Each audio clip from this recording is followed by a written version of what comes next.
But there is one front and one battle where everyone in the United States, every man, woman, and child, is in action and will be privileged to remain in action throughout this war. That front is right here at home, in our daily lives, in our daily tasks. Here at home, everyone will have the privilege of making whatever self-denial is necessary, not only to supply our fighting men, but to keep the economic structure of our country fortified and secure during the war and after the war.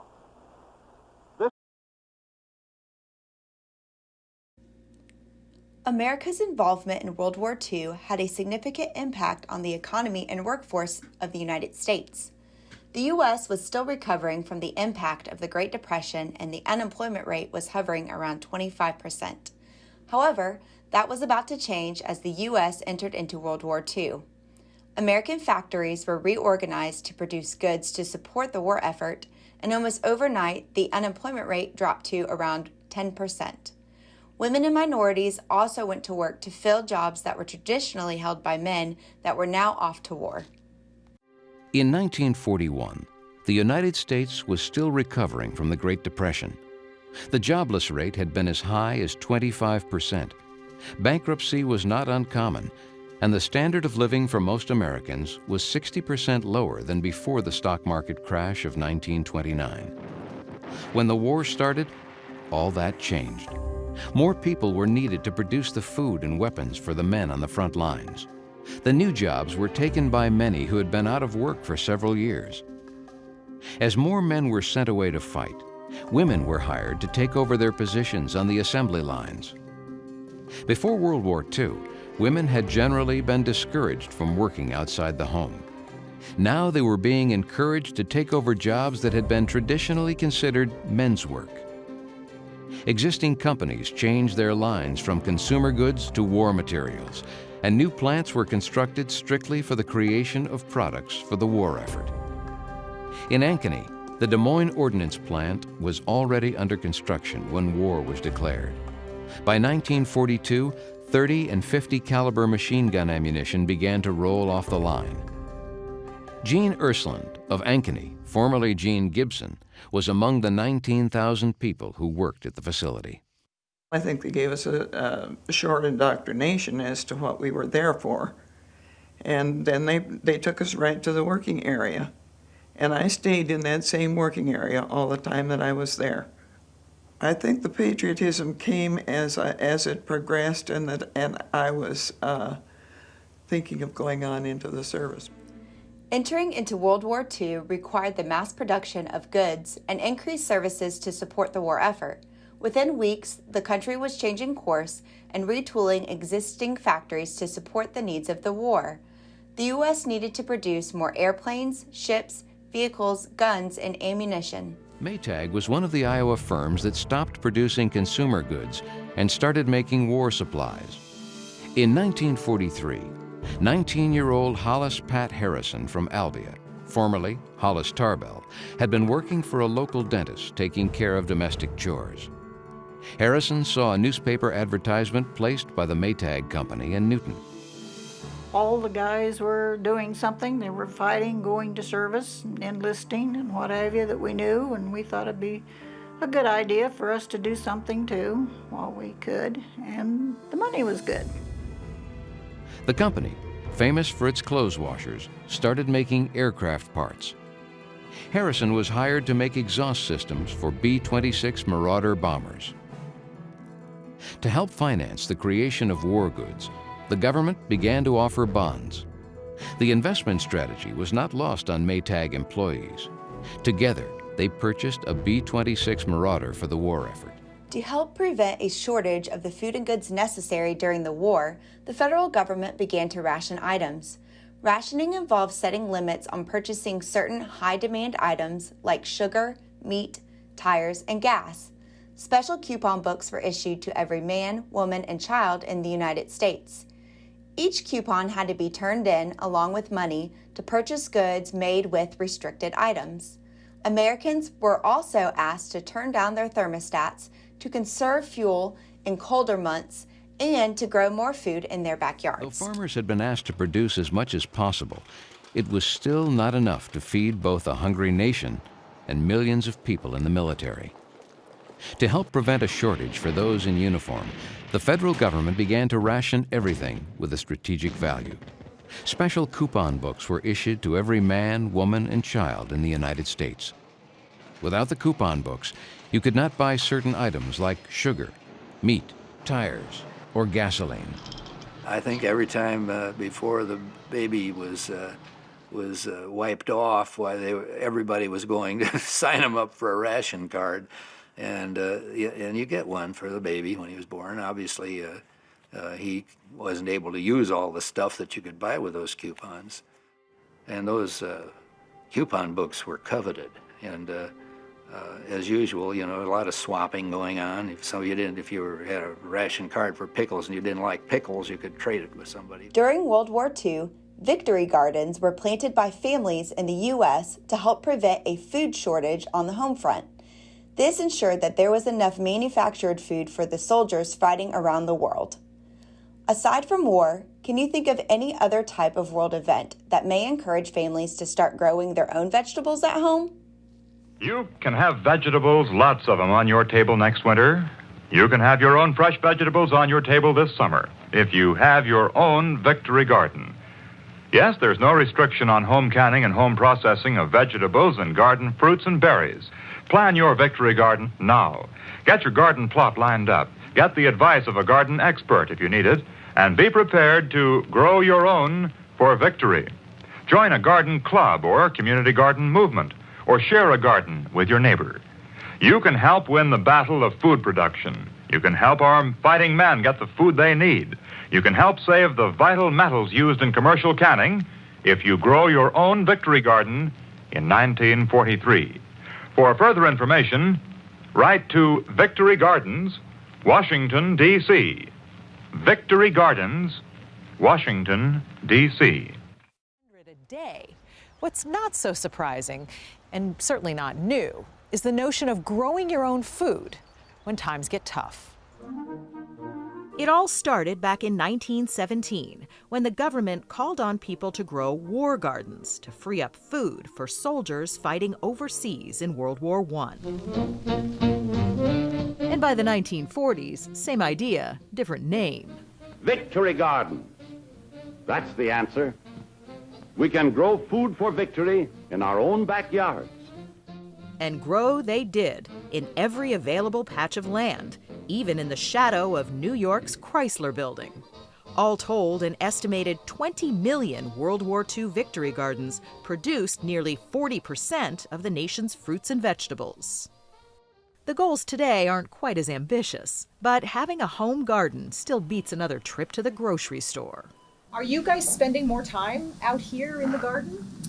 Well, we definitely have a lot more time to be in the garden. Christina Nylander is a pediatrician who thought planting veggies might get her two kids to eat more of them. But in the end, it's not just about the food. With all the watering and the weeding, your own COVID-19 victory garden can produce what might be the most valuable commodity of all these days: escape. It sounds like War bonds are issued by a government as a means of borrowing money to finance military efforts during times of war. The bonds were sold below their face value, meaning citizens paid less than the amount on the bond, and then after some time, they were given the total amount of the bond back. This type of bond is essentially a loan to a government. In the U.S., the sale of war bonds was overseen by the War Finance Committee. War bonds were first issued as Liberty bonds in 1917 to help finance World War I. After the U.S. entered the Second World War, these bonds were renamed war bonds. More than 80 million Americans purchased war bonds, which brought in over $180 billion in revenue for the war effort. Cartoons like Bugs Bunny were also used to promote the purchase of war bonds to families.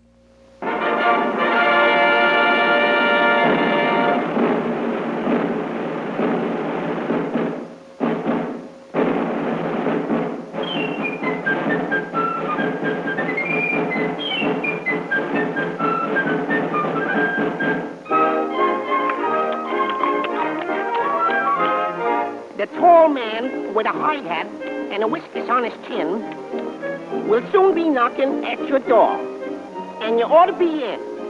The tall man with the high hat will be coming down your way. Get your savings out when you hear him shout, any bonds today? Come on and get 'em, folks. Come on, skip right up and get 'em. Any bonds today? Bonds of freedom, that's what I'm selling. Any bonds today? Scrape up the most you can. Here comes the freedom man, asking you to buy your share of freedom today. Many stamps today. Give kitties. We'll be blessed. We all invest in the USA. Sammy! My Uncle Sammy! Here comes the freedom man. Can't make tomorrow's plan. Not unless you buy a share of freedom today. Any stamps, any bonds today.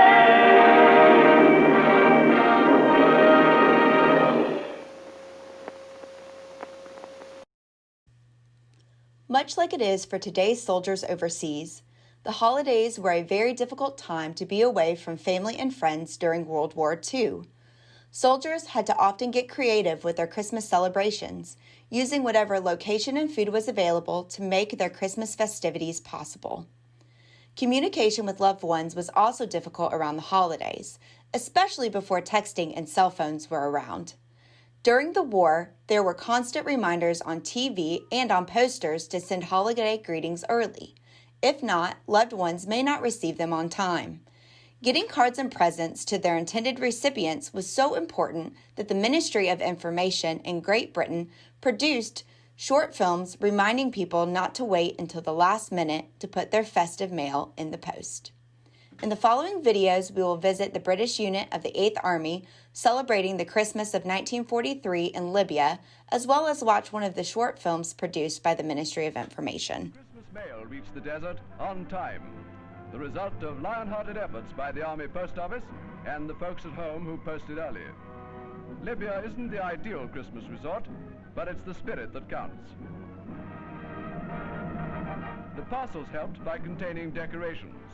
If there'd been any mistletoe, they'd have kissed the Sergeant Major. The little garrison left behind at Tobruk went all out for the nearest thing to a good old-fashioned Christmas.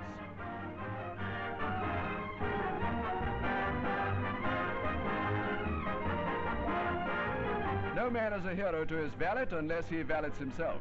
Pressed while you wait, just in time to look swell at the Christmas dinner. There was no turkey, but otherwise it wasn't a bit like the Christmas we had. However, everybody had brought a good appetite to the table and everything went down well. The star attraction of the banquet was the Christmas pudding. It's wonderful what good cooks have done this year with some carrots and a little potato flour.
If only people would post earlier.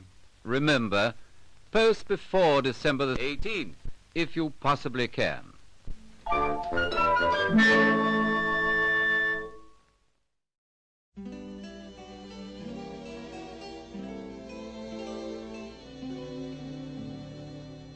I'll be home for Christmas You can plan on me. Please have snow and mistletoe. World War II did not take a break for the holidays, but Americans at home and abroad did their best to make Christmas as festive as possible, even with the limited resources available to them. One of the hardest scarcities were children's toys. Toys with metal or rubber parts weren't available, so toy manufacturers switched to wood and cardboard as well as new plastics. Popular wartime toys included dolls, wooden jeeps and airplanes, and Build-A-Sets, which allowed children to construct cardboard play sets, often with military themes. Christmas dinners weren't quite as elaborate as they were before the war started. Rationing of sugar and butter meant fewer sweets. Meat, including ham, was rationed, and the armed services worked hard to provide turkey dinners to the servicemen overseas, which meant fewer turkeys on the home front. The holiday tradition of traveling to visit family and friends also had to be curtailed during the war. Gasoline was rationed, and citizens were discouraged from train travel so that the rail system would be free for movement of troops and supplies. Outdoor Christmas lights were one of the first casualties of the war economy. The tradition of lighting the community Christmas tree was postponed in many cities to save energy for the duration of the war. Christmas trees were also harder to obtain due to labor shortages and shipping priorities. Because of manufacturing shortages, people used natural items such as pine cones and recycled newspaper chains to decorate their homes instead. Glass ornaments were also hard to come by, and the ones being manufactured were not shiny as they had been in the past. To compensate, some companies inserted a sprig of shiny colored tinsel inside the ornament to give it the familiar sparkle. Christmas in World War II left a lasting musical legacy. Bing Crosby's recording of White Christmas topped the charts in December 1942, and I'll Be Home for Christmas was the hit for Christmas 1943. These songs share a soft nostalgia for home, a wistfulness for tradition, and an optimistic hope for the future that resonated in wartime and still resonates today. Celebrating Christmas in World War II required ingenuity and flexibility, but Americans at home and abroad were able to set aside their troubles to commemorate the Christmas season. Richard Cody was a war hero, as well as the person I called Grandpa. He was first stationed during World War II in England and then landed in France on Utah Beach in June 1944. Often while fighting off enemy troops, he reestablished telephone communications in war-torn areas using captured enemy equipment. He also installed over 20 large permanent repeater stations across Europe along the Long Line Continental Network. When he returned home to Illinois, Richard was awarded the Bronze Star for his courageous efforts. In 2005, my grandfather passed away on December 7th, Pearl Harbor Remembrance Day, a day observed annually to honor the 2,403 Americans who were killed in the surprise attack on Pearl Harbor, Hawaii, leading the U.S. into World War II. The following pictures are from my grandfather's personal collection of photographs and war items.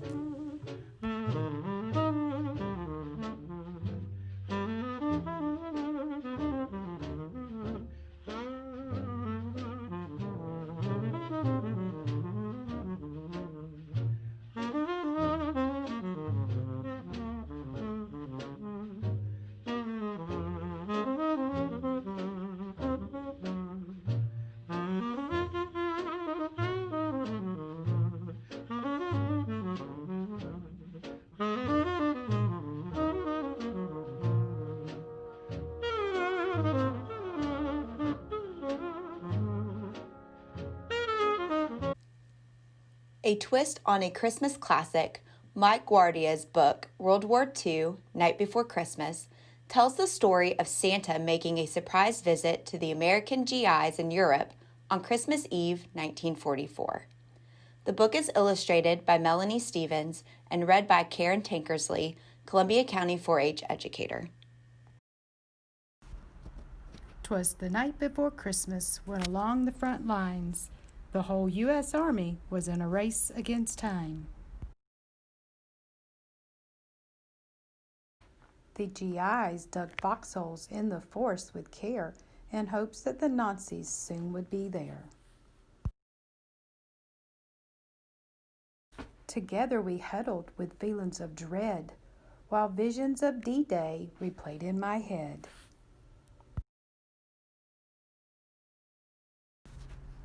On this night before Christmas 1944, not a trooper was happy to be fighting this war, but the world was in trouble and we answered the call to get rid of the Nazis once and for all. It was freezing that night, nearly 15 below, with nothing to protect us from the wind and the snow. But Joe with his mortar and me with my gun stood ready to fight till this battle was won.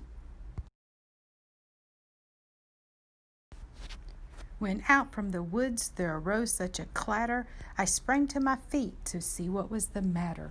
I steadied my rifle, my hands on the trigger, as that sound in the woods grew bigger and bigger. That rumbling sound then grew to a roar, and I yelled, "The Nazis are coming! Let's give 'em what for!" When what to my wondering eye should appear but a miniature sled and 8 tiny reindeer. "Hold your fire!" I yelled, for what I had reason to pause. Joe, am I going crazy, or is that Santa Claus? Yes, old Saint Nick himself was perched on that seat with a cigar in his teeth and jump boots on his feet. A steel pot helmet sat snug on his head, and fatigues had replaced his bright suit of red. The rank of a general sat high on his collar, and with a cup of his hand gave the reindeers a holler. Now Dasher, now Dancer, now Prancer, now Vixen, on Comet, on Cupid, on Donner, and Blitzen.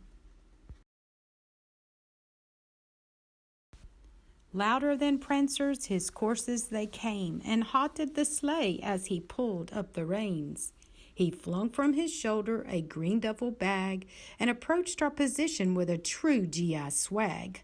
From his boots to his brow, he was a soldier's sensation, though his belly and beard were beyond regulation.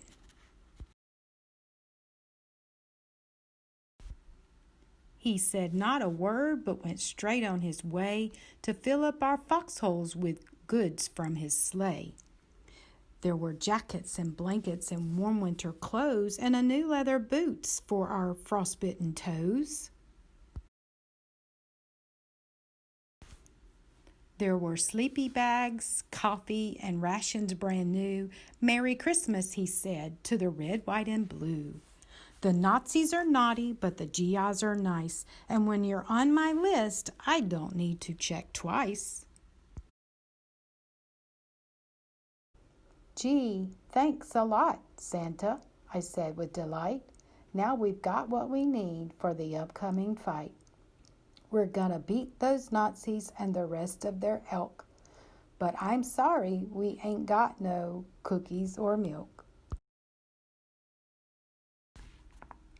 But old Father Christmas kept his Yuletide composure, and with a wink of his eye placed his hand on my shoulder. "Rest easy, Sergeant," he said. "I've accomplished my mission to bring holiday cheer to this combat division. See, I know the difference between what's wrong and what's right, and I reward those who fight the good fight."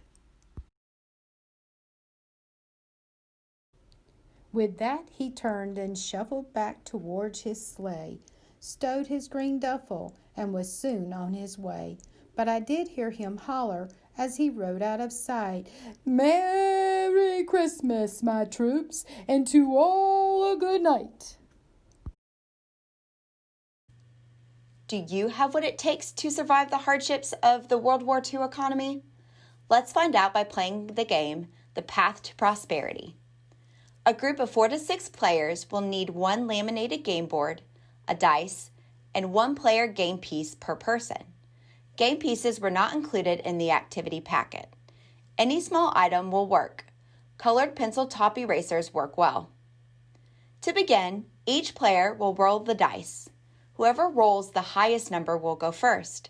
The second highest will go second, and so on. Player number 1 will then roll the dice and move his or her game piece ahead the number of spaces rolled. That player will read and follow any directions located on the space landed, and then the next player will take a turn. The first player to make it to the war's end wins the game. Have fun and good luck! Merry Christmas and Happy Holidays from the UGA Columbia County Extension Office in Appling, Georgia. May your new year be filled with love, happiness, health, and success.